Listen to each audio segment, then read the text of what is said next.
Important point रहता है कि आप स्टे कहाँ करेंगे, राइट। लेकिन मेरे स्टूडेंट्स और फ्रेंड्स इतने सारे हैं कि मैंने जैसे जैसे प्लान कर रखे थे ना, मैं यहाँ जाने से पहले ही प्लान करके गया था कि कहाँ किस दिन रहने वाला हूँ।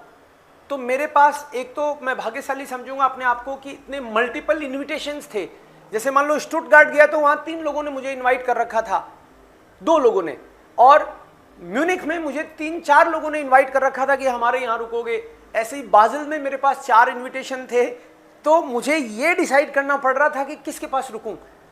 तो फिर लोगों ने कहा नहीं नहीं हमारे पास रुकना है। तो मैंने कहा अरे अब तो मैंने क्या किया कि ज़्यादा लोगों के साथ इंटरेक्शन भी हो सके, तो किसी को कहा कि तुम्हारे यहाँ रुक जाऊँगा, और दूसरे ने ज़्यादा आग्रह किया तो उसके यहाँ खाना खा लिया। तो ऐसे एक के पास खाना खा लिया, एक रुक गया, ताकि 2 लोगों को कवर कर लिया ऐसे करके, और कईयों को बोल दिया अपन वहाँ मिलेंगे, ऐसे करके मतलब बहुत सारे लोगों के साथ में मिल पाया। कुछ कुछ तो फोटोग्राफ्स भी मैं आपको दिखा सकता हूँ, हालांकि कि आपने देखे होंगे। वैसे तो मैं शेयर कर रहा था लगातार। तो 10 war wirklich einfach fantastisch photographs देखे होंगे ना वैसे आपने बीच बीच में। बहुत इंटरेस्टिंग फोटोग्राफ्स हैं, हमें सब पता चला कि अब आप कहाँ हैं, कौन सी सिटी चले गए, अब क्या चल रहा है, कहाँ का विजिट किया आपने, किन दोस्तों से मिले, क्या खाया, क्या पिया, सब जगह नजर थी हमारी।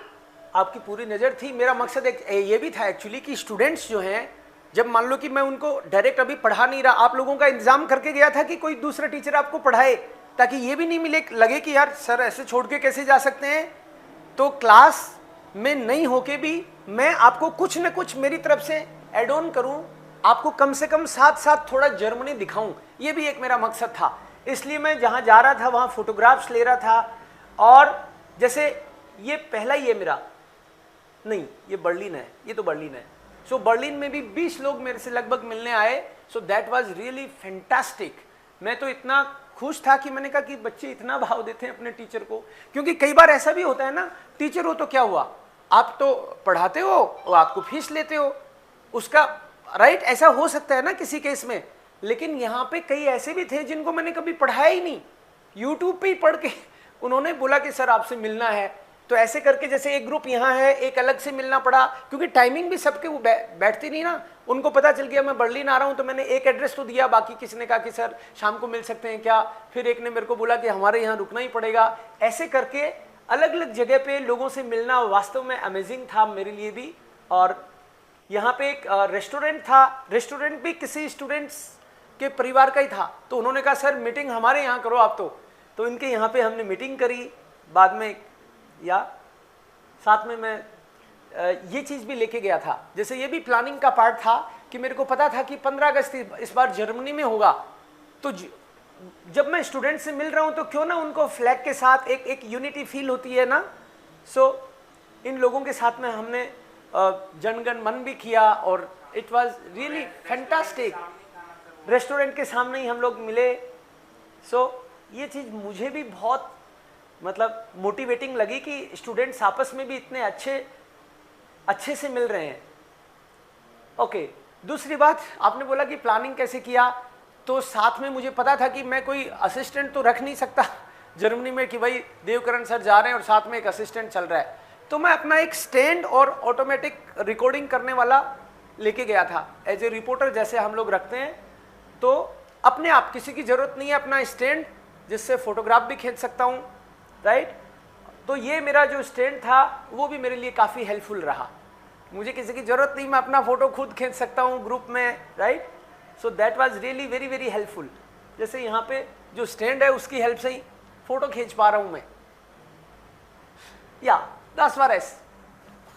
ओ सर, आपने आइनपाकन में क्या क्या रखा? लाइक आप तो एक जगह स्टे नहीं कर रहे थे और लिमिटेड डेज के लिए आप गए थे, तो जल्दी आपकी लोकेशन चेंज हो रही थी, तो सारे सामान के साथ ट्रैवल करना आसान नहीं होता। तो आपने क्या थोड़ा सामान रखा या ज्यादा रखा?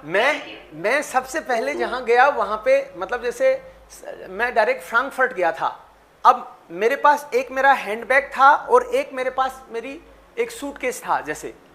तो अब हैंडबैग सूटकेस दोनों को लेके इतना, राइट, इंटरेस्टिंग क्वेश्चन है आपका कि आप सोच पा रहे हो कि ये सब कैसे चल रहा है।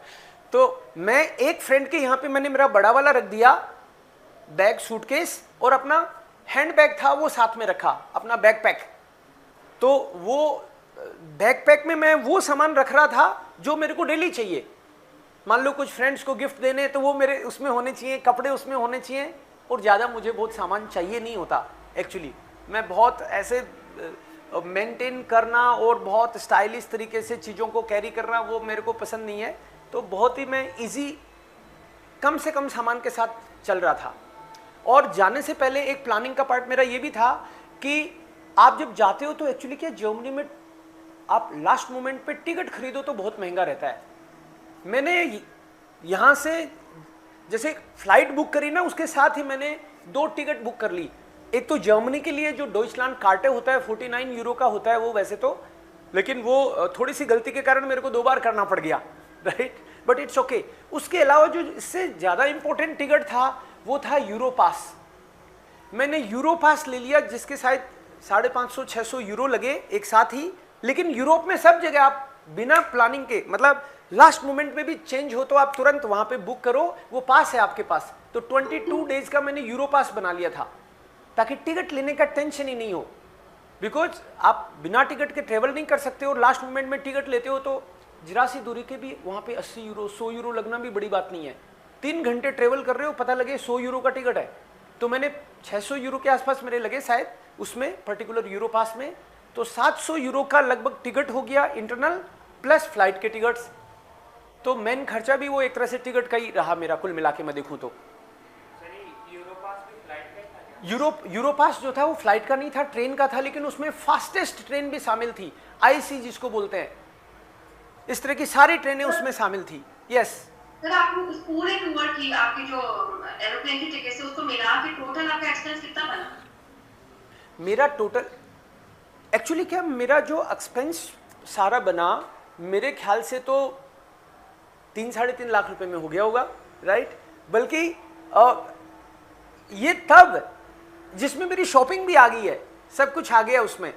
और मेरा बहुत मोटा खर्चा मतलब स्टूडेंट्स ने मुझे करने ही नहीं दिया एक तरह से, क्योंकि जो स्टे होता है और ट्रैवल होता है यही होते हैं मोटे खर्चे।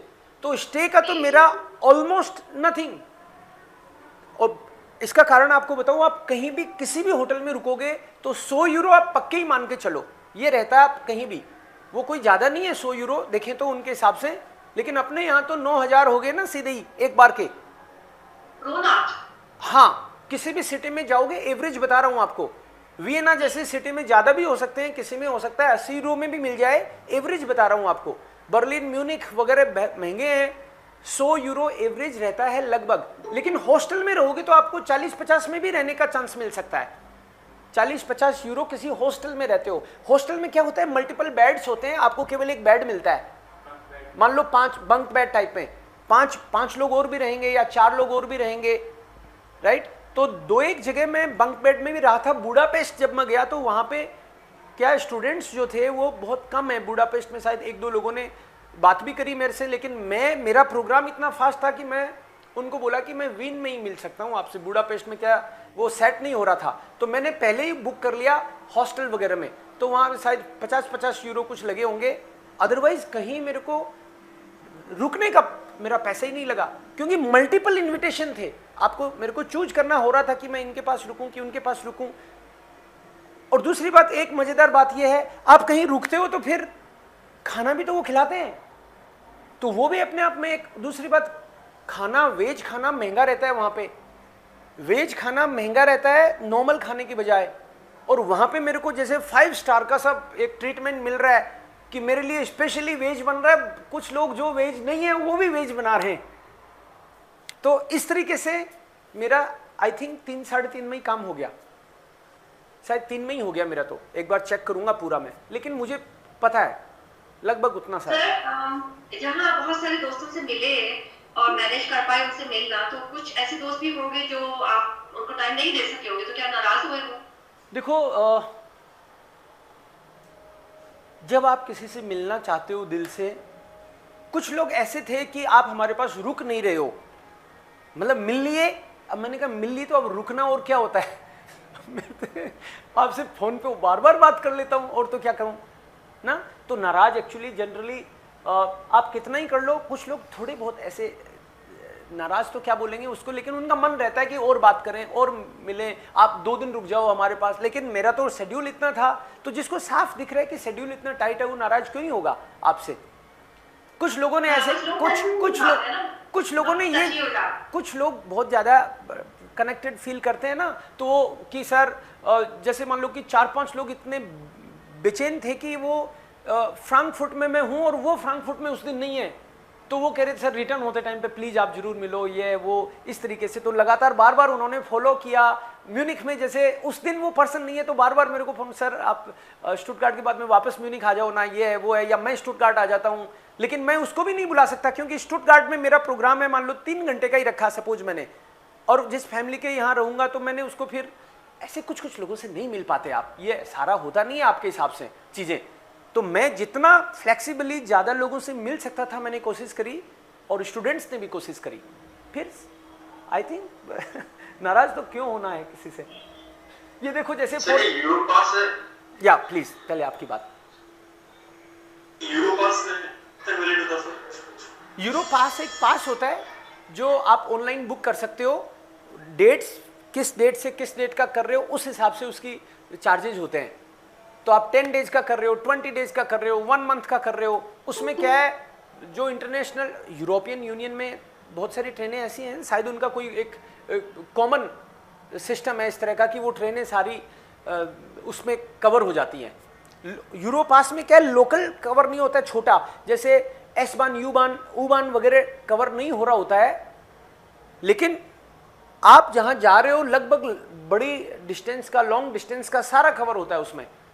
तो मेरे लिए तो यूरो पास लेना इतना जरूरी था कि मेरा यूरो पास 550-600 यूरो में आ गया था। अगर आपको बताऊं कि मैं यूरो पास नहीं लेके जाता तो 650 के या 600 के मैं 1200-1500 खर्च हो जाते। लास्ट मोमेंट में आपको यकीन नहीं होगा, फ्लाइट से भी ज्यादा महंगी होती है उनकी ट्रेन। आप खुद चेक करना कि आईसी में ट्रेन किया मैंने जो फास्टेस्ट है, मतलब बाकी ट्रेन में जा रहे हो तो मान लो 2 घंटे लगेंगे, आईसी में जाओगे तो 1 घंटा लगेगा, इतना फास्ट रहता है। 200-300 की स्पीड नॉर्मली है उसमें। तो ये कई ऐसे लोगों से भी मिला मैं कि मुझे खुशी हुई कि इतना अच्छा कर रहे हैं लोग। फॉर एग्जाम्पल यहाँ फोटो इसमें तो नहीं है, लेकिन ये वासुदेवन है, और इन्होंने मुझे कोलोन में अपने यहाँ बुलाया कि, और फिर कुछ जर्मन से भी मिलाया इन्होंने। इनके बेटे जो हैं, 2 बेटे हैं, और वो जहाँ तक लग रहा है ओलंपिक की तैयारी कर रहे हैं, अगली बार ओलंपिक खेलेंगे, मुझे पूरा विश्वास है। वो इंडिया में भी नंबर 1 थे उसमें बैडमिंटन में। ये जो हैं राइट हैं क्या अभी यहाँ पे? हेलो, 1 मिनट चेक करूँ, यहाँ ऑनलाइन तो नहीं है अभी। ये मेरे स्टूडेंट हैं, साइंटिस्ट हैं ये, और इनके अंडर में लोग पीएचडी कर रहे हैं। तो एक इंडियन जर्मन को और दूसरे इंटरनेशनल स्टूडेंट्स को पीएचडी करा रहा है।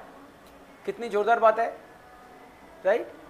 एक से मैं मिला जो बर्लिन में है, जो जर्मनी के एरोस्पेस के लिए काम करते हैं। कुछ से मैं ऐसा मिला जो, मतलब पहली बात तो ये है कि जर्मनी में जो लोग 10 साल से 20 साल से काम कर रहे हैं, डेफिनेटली उनकी तनख्वाह, उनका रेपो, उनका बहुत बड़ा कंट्रीब्यूशन है जर्मनी की इकोनॉमी में। टॉप 1% में यही लोग हैं एक्चुअली जो इतना अच्छा कर रहे हैं वहां पे। कोई 15-20 लोग मुझे ऐसे मिले जिनके अपने घर हैं, 20 लोग होंगे कम से कम जिनके अपने घर हैं। अब घर ले रखा है 600 मिलियन यूरो का, 300 मिलियन यूरो का, तो आप डेफिनेटली वही लेता है जो टॉप अर्नर है। तो इस बात से आपको तसल्ली भी मिलती है और अच्छा भी लगता है कि आपके स्टूडेंट्स इतना अच्छा कर रहे हैं, और बाकी लोगों को शायद इंस्पिरेशन भी मिलती है। तो कुछ लोगों के, तो मैंने ऐसे लोगों के इंटरव्यू भी किए, राइट। टॉफी तो उम्मीद है आपको मिली गई होंगी, राइट। इनकी अपनी खुद की कंपनी चलती है, राइट। ये वकील हैं वहां पे जर्मनी में। आप सोचो वकील बनना और ये सब कम बातें थोड़ी हैं। यस, ये घर ले रखे इन्होंने। यस, इनमें से 3-4 लोगों ने अपने घर ले रखे हैं। बाजिल वाले हैं ये, बाजल में भी 3-4 मीटिंग करनी पड़ी हमको, 3 थी शायद। ओके, यहाँ हम ज्यूरिख में हैं, ज्यूरिख में भी 2 मीटिंग थी हमारी, ये भी ज्यूरिख की मीटिंग है, दूसरी जगह पे करनी पड़ी। तो ऐसे ग्रुप्स में अलग अलग लोगों से मिलना रियली फैंटास्टिक। ये भी मैं स्विट्जरलैंड में एक कूर करके जगह है, वहाँ पे गया। सर मुझे ये बताएं कि लाइक जैसे इंडिया में तो कितना रौनक वाली जिंदगी है, तो जब आप यूरोपा गए हैं तो आपको नहीं लगा कि बड़ा सन्नाटा है, खामोशी है? देखो, आपको क्या चाहिए जिंदगी में उसके हिसाब से वो होता है। सन्नाटा है, खामोशी है, बिल्कुल आपकी बात से मैं एग्री करता हूँ कि हमारी तरह इतना लाइवली एटमॉस्फेयर नहीं है। सड़कें चमाचम करती हैं, घर वंडरफुल हैं, राइट, लोगों के पास टाइम नहीं है, काम बहुत करते हैं, ये बात बिल्कुल सही कर रहे हैं। और रात लोग जाते ही रहते हैं। हाँ हाँ, और यहाँ यूरोप में तो शाम होती ही सब लोग अपने घरों के करते हैं और जल्दी सो जाते हैं। बिल्कुल हमारी तरह की बदमाशियां और इतने तरह का, राइट, इतनी ज़्यादा आज़ादी वहाँ नहीं है उस तरीके से देखें तो। हम तो आज़ादी का दुरुपयोग तक कर लेते हैं ना।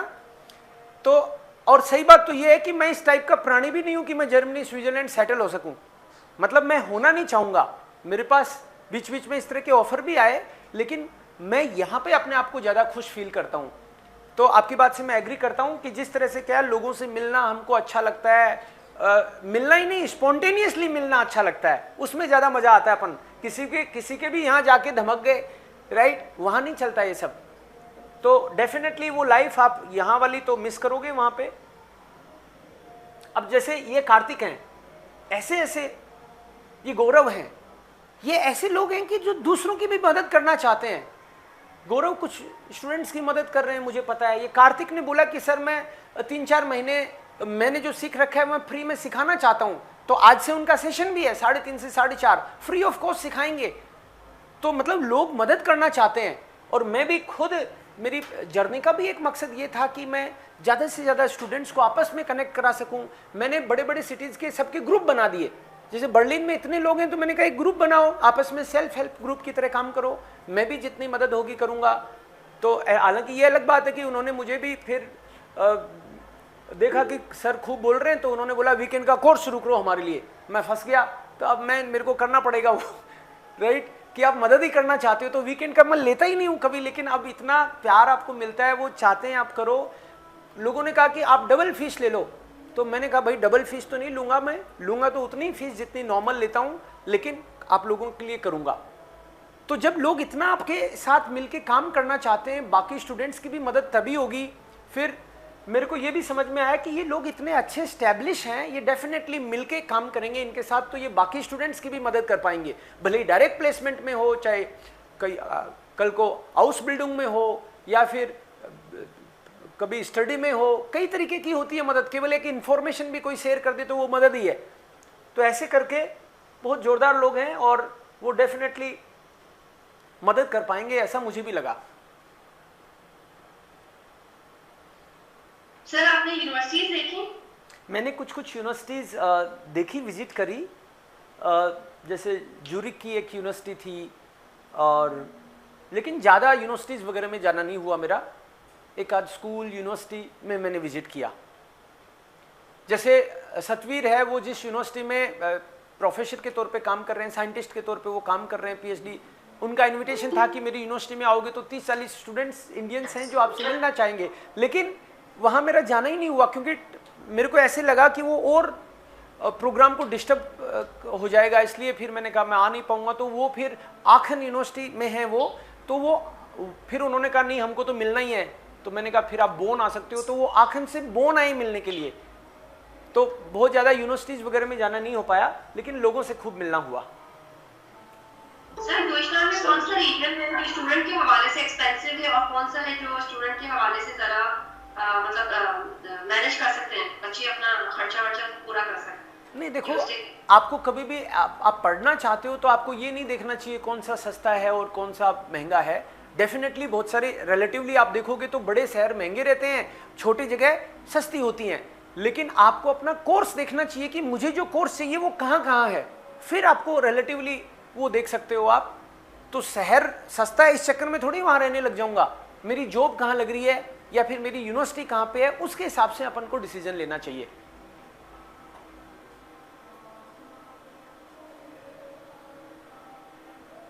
थैंक यू सर, ब्रिटिश मुझे इजाजत दीजिए सर। हाँ बिल्कुल, आपने मेरा इंटरव्यू पूरा कर लिया। कुछ और अगर आप ऐड ऑन करना चाहें कोई बात जो मैंने ना पूछी हो। एक्चुअली क्या है कि बातें करने के लिए तो बहुत सारी हैं, बट आपका कोई क्वेश्चन हो उसका ही जवाब देना ठीक रहेगा, क्योंकि आपका इंटरेस्ट होना चाहिए। मेरे पास तो इतनी सारी बातें हो गई, अब मैं घूम ही रहा था। सर वहाँ पे हिल एरिया में ज़्यादा सस्ता रहता है स्टे, जैसे नॉर्मल के फ्लैट एरिया से ज़्यादा सस्ता हिल एरिया में पड़ता है। आपको मकसद क्या है उसके हिसाब से डिसाइड करना है। हिल एरिया मज़े आएंगे इसलिए वहाँ रहूँगा, ऐसे तो थोड़ी होता है, राइट। ये अच्छी लगती हैं ये चीज़ें आपको फोटोज़ में ज़्यादा, कि यहाँ हिल एरिया है, ये है, वहाँ करोगे क्या? आपके काम का वहाँ कुछ नहीं है, तो वो हिल एरिया बस एक बार घूमने के लिए अच्छा है, आप रह नहीं सकते वहाँ पे।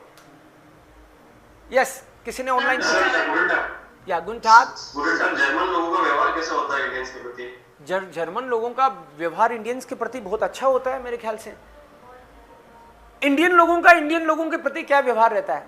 अच्छा ही रहता है, लेकिन कोई कोई ऐसे भी हो सकते हैं जो आपको देख के और शायद मुस्कुराए नहीं। जर्मनी में फॉर एग्जांपल इंडियन मिले आपको तो जनरली खुश ही होंगे, लेकिन कोई ऐसा भी हो सकता है कि देख के आपसे बात नहीं करे, सोचे कोई काम बता देगा, मे बी। तो आप ऐसा बिल्कुल मत सोचें कि उनका व्यवहार खराब है, उनका व्यवहार अच्छा है। और मेरे को तो ऐसे लगता है, जितने लोगों से मिला, जिनसे मेरे को फीडबैक मिलते हैं, समझ रहे हो आप, सब तरह के लोग होते हैं, फीडबैक भी सब तरह का मिलता है, लेकिन ओवरऑल लोग इस बात से खुश हैं कि जर्मन्स उनके प्रति कोई दुर्भावना नहीं रखते। और मेरे ख्याल से जर्मन्स इस बात के लिए ग्रेटफुल भी होंगे कि हम लोग उनकी इकोनॉमी में बड़ा कंट्रीब्यूट कर रहे हैं, कंट्रीब्यूशन है। उनको लोग चाहिए, स्किल्ड लोग चाहिए, और इंडिया से इतने स्किल्ड लोग जा रहे हैं वहां पे, तो उनके लिए कोई इंडियंस खतरा थोड़ी है। हाँ, उन लोग को लग सकता है, उन लोगों को लग सकता है जो लाइक नहीं है, समझ रहे हो। जर्मनी में भी ऐसे लोग हैं जो कुछ खास कर नहीं पा रहे और इरिटेट रहते हैं, तो फर्स्ट रेट आदमी किसी पे भी गुस्सा निकाल सकता है, कभी वो यहां भी निकाल सकता है। व्यवहार अच्छा ही रहेगा आपके प्रति, डोंट वरी। और मान लो कोई पर्टिकुलर एरिया आपको लगे कि यहाँ पे व्यवहार अच्छा नहीं है, कई लोग मेरे को कह रहे हैं कि सर मैंने सुना है वहां, मैंने कहा सुना नहीं बोलना, आपके साथ हुआ क्या? नहीं सर मेरे साथ तो नहीं हुआ। फिर मैंने कहा ऐसी बातें करने का कोई मतलब नहीं है।